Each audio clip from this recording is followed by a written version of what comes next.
Hi guys, today we're putting a starter in 1990 Jeep Cherokee 4-liter inline 6. First step's going to be to unhook the negative terminal on the battery.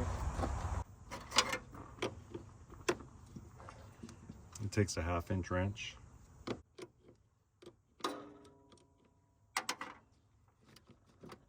Okay. So it'd been cranking pretty slow, and I put some different batteries in. I just thought it was the battery problem, but with all that grease on there, and I had to actually tap the starter while I had the key in the on position, and it popped off and fired, but it didn't sound good. And then I came out this morning to see if it would start, and it did the same thing, absolutely nothing. So the starter is completely shot, which is the best place for a starter to go bad, is either at home or from a parts store. Anyways, so we're gonna go underneath there and put the starter in and show you which bolts, wrenches, tools you need, and maybe give you ambition to.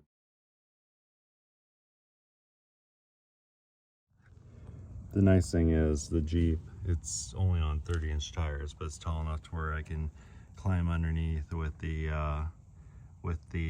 my mat and get to where I need to get to. There's the bell housing, and then there's a starter right there behind those vacuum lines and tranny lines. In between the bell housing and the oil pan and the frame rail is the starter, and that's this guy. I'm gonna take the screwdriver and get behind these guys here and try to pop them loose. And if they break, I'm kind of okay with that, just because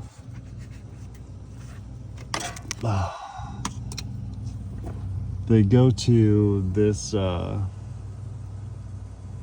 shifter fork for the front differential, and I've got one of those updated pull shifters, so you don't need the vacuum stuff because it's weak.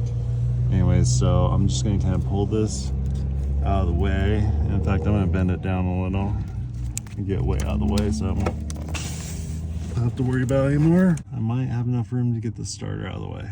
So we're going to go ahead and I'll show you where the bolts are. And this guy right here is one bolt, and then there's another one right up here up above the starter. So this one up here I'll probably get to with the extension and the wobbly, and then over here, that one there, I should be able to get to with a ratchet. Now we're gonna take this bolt off right here. Okay.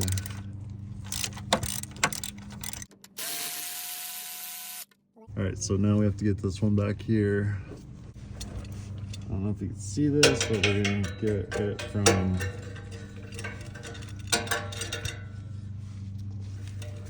see if I can get that 2-inch extension to go up here.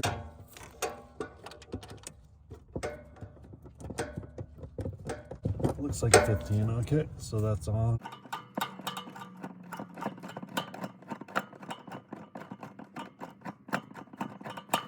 Okay. And then there's that top starter bolt right there.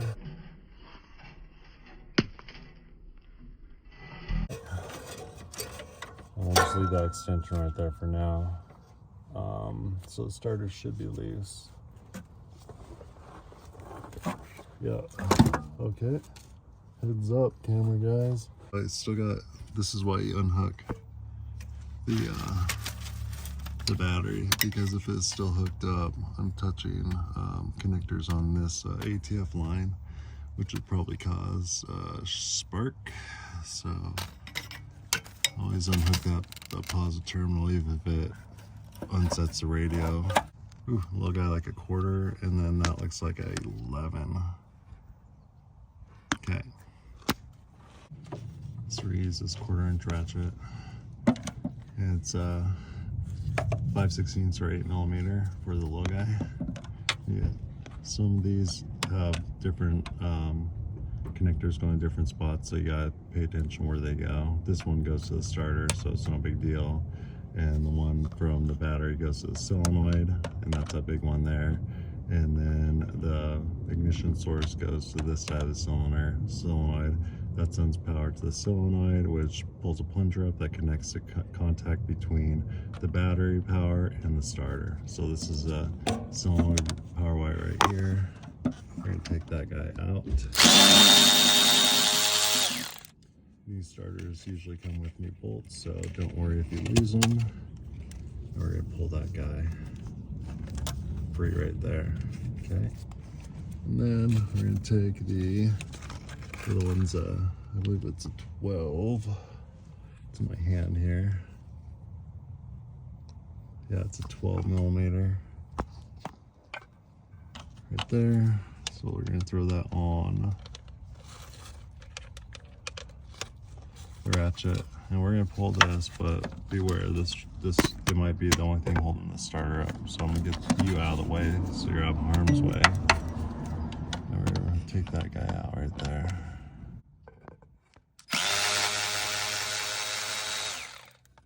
Okay. We'll pull that, and the starter may just drop right out. Just like that. Okay. Here is our nasty starter, and there is a hole. So I'm gonna chuck that over there for now. Now we need to keep that as a core. And then while we're in here, we always like to look at the condition of the teeth in the flywheel. It looks like they're kind of chomped up right there, but not too bad. And that might just happen from last night because I heard it grind pretty bad when it's cranking over.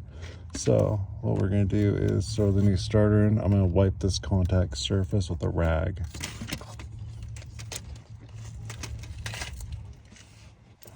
Just like this. Oh yeah. Okay guys, so there's a new starter from O'Reilly's and there's a new battery. So we're gonna put them both in. Gotta keep the box in decent condition because when you buy a new starter, you have to return the core. And then there's a new starter right here. We'll go ahead and pull it out of the box. All right. Remanufactured in Mexico. I guess that's better than someplace else. Okay, and then there's a starter 5-step guide. And we have new fasteners, so we'll leave them on. Then it says, before you return this item, please call this number and they'll walk you through if the starter doesn't work. The teeth look good. Mating surface looks good. So that looks like a starter. We'll throw that sucker on. You're gonna want to compare the two just to make sure they're the same. Looks the same to me. So we're gonna stick that guy in there. And these wires, just gonna make sure that they're out of the way here. And then put this guy in like that.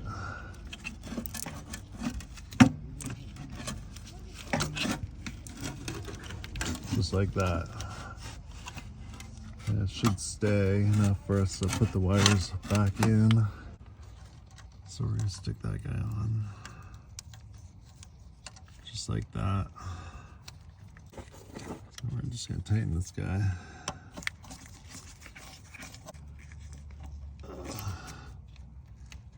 So it gets good contact. Okay. Take this guy off. Okay.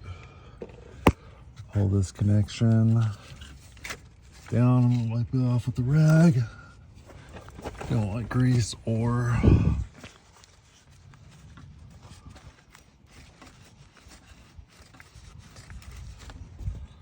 corrosion on there.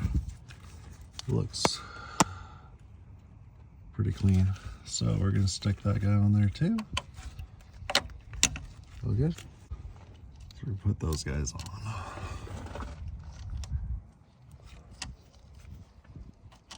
Get them started.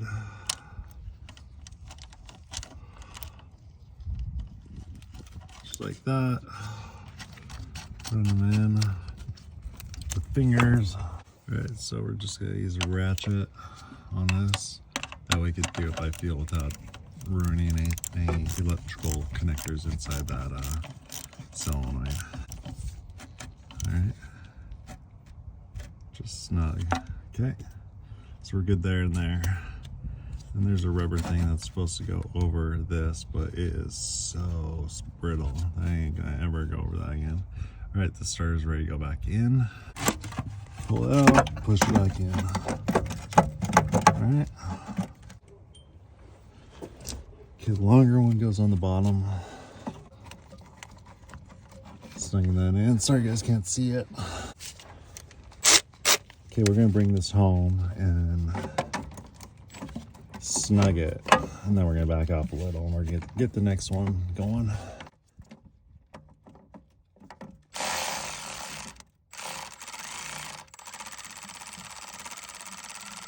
Okay, back off just a little, that way I get enough looseness to get the top bolt in. Okay, so we got a little looseness there. I know it's running in, but it's running in tight. I think it's running good enough to where we can make this happen.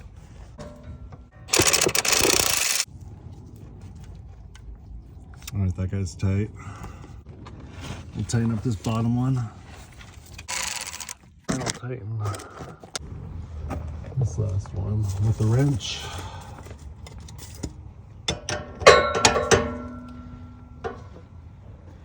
Okay.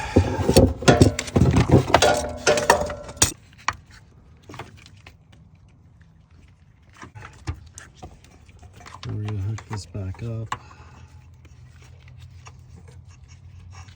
to there.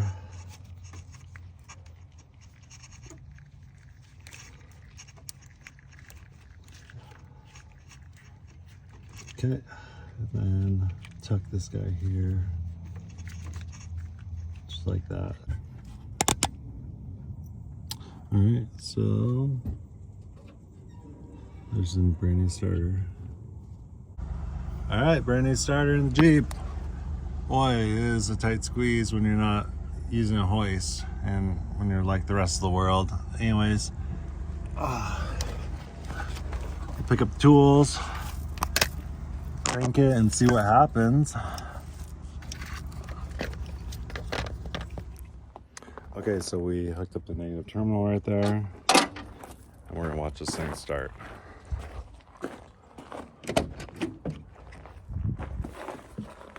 Got the keys.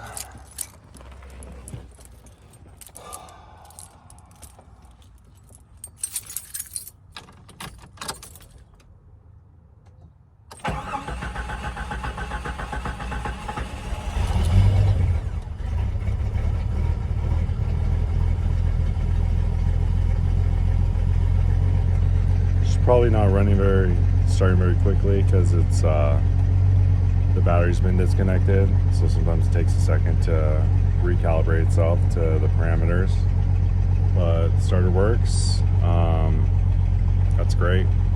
So we're gonna call this video a day.